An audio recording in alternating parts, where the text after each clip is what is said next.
Hey, Alexandra. I'm so good. How are you? How's everything with you? It's going good. It's going good. Good. Speaking of the movie, actually, I spoke to Rada last week, and my first reaction was I don't remember seeing a movie with this group of badass chicks kind of not being superheroes and literally doing work that superheroes usually do. Was that kind of your first impression too? Because that was kind of the one thing that stood out to me, how cool it was to see that, we have a movie that can be done without them having superpowers, just regular women kind of banding together. Right. I mean, yeah, for sure. I think the most beautiful thing about it was the grounding of these characters. They're so grounded. They're so real. They're just they don't have that programming of, well, we can't do it. We're just women. And that made me so inspired and so excited because it's we can do it. Now, I don't necessarily think that I have the energy or the potential to just whip out a switchblade. You know what I'm saying? To get my point across. But at the same time, I think that there's something so magnificent about these characters and about the fact that it is doable. It is possible. They don't have to be superheroes in order to ask for what they want, in order to take care of other women. You don't have to have a superpower. You can actually literally do it.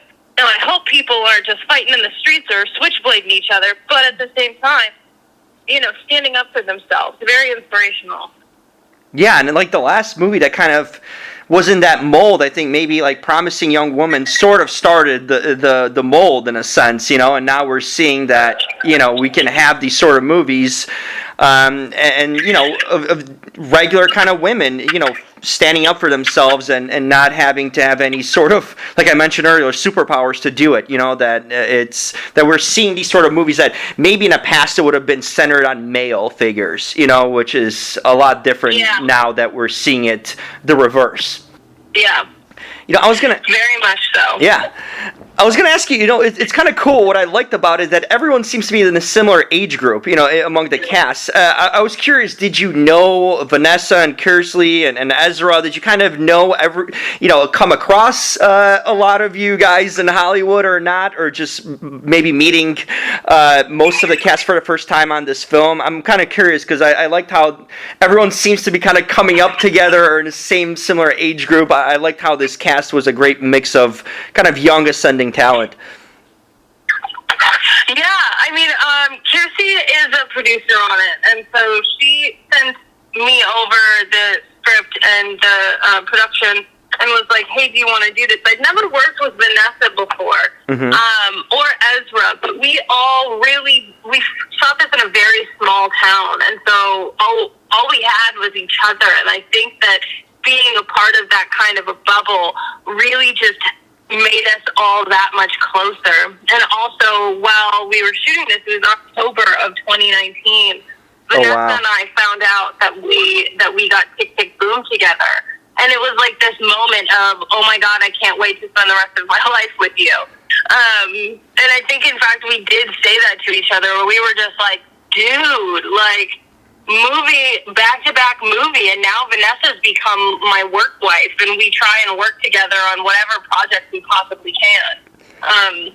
It's just really beautiful, and this movie, I mean, Eamon's a part of my family, and it means so much to me. Yeah, it's kind of crazy that you're doing a movie for the first time and then you get cast in a movie together for the next one. Did it make it easier then for you guys on Tick Tick Boom? What was sort of the mentality going into it, knowing that you're already bonded on this film, working in a small town and kind of becoming friends? How did the outlook for the Tick Tick Boom kind of happen for both of you after that and when you got on set together?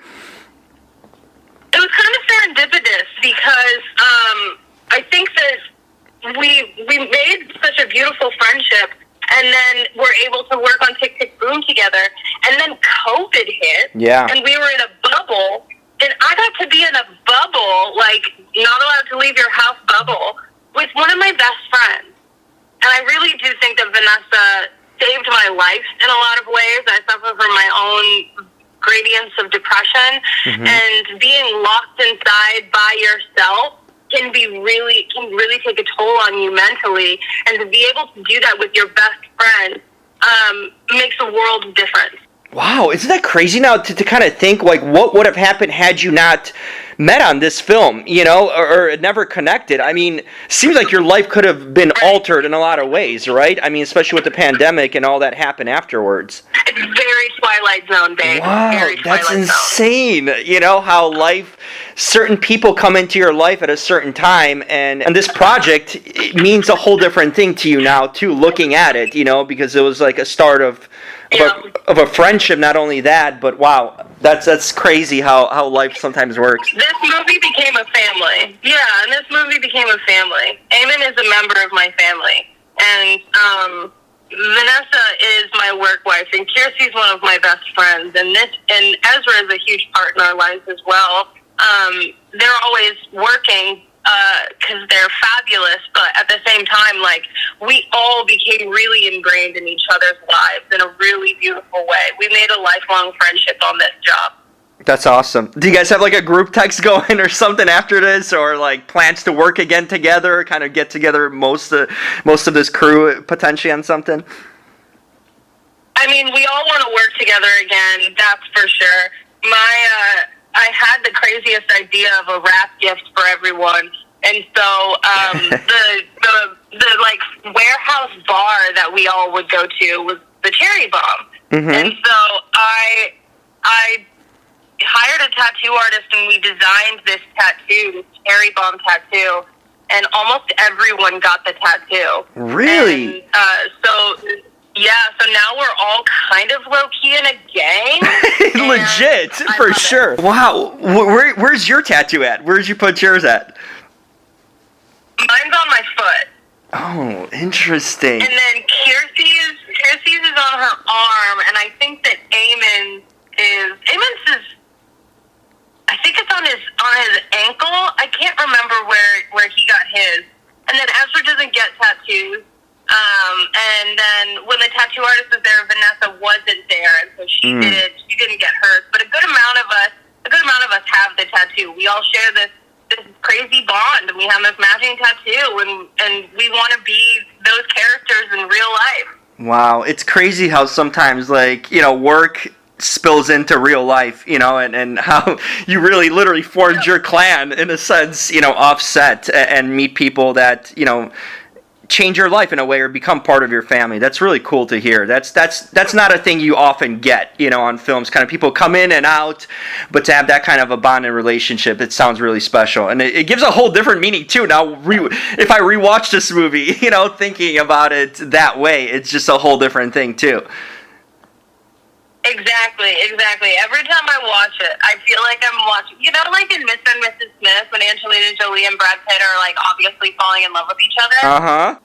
That's what I see when I see this movie, is I'm like, this is our Mr. and Mrs. Smith. Like, we're all obviously falling in love with each other, and it's just really beautiful. That's super cool. Before I let you go, I gotta ask you, I mean, obviously, I've been a big fan of yours for a while. I mean, you had so many great films over the years, but obviously, you know, you're my Storm of the X-Men franchise. I'm curious, like, now what, you know, the franchise kind of going to Disney and stuff, would you do it again? Would you reprise that role? Or any sort of, did you hear about you still holding on to it? I'm curious what the future of that character is and when it relates to you. Honestly, it was such a beautiful moment in time for me, and I'm so grateful for the experience. But I think that and it really was definitive of my 20s. But I think that with it going to Disney, I'd really love to see it evolve. I'd love to see it be played by a darker skinned woman. I'd love to see Storm the way that I think a lot of people have seen her in reading the comics, and I would love to be able to pass that torch. That's really cool. And as I let you go, did you see Batman? Because, I mean, that's the rage around the world right now.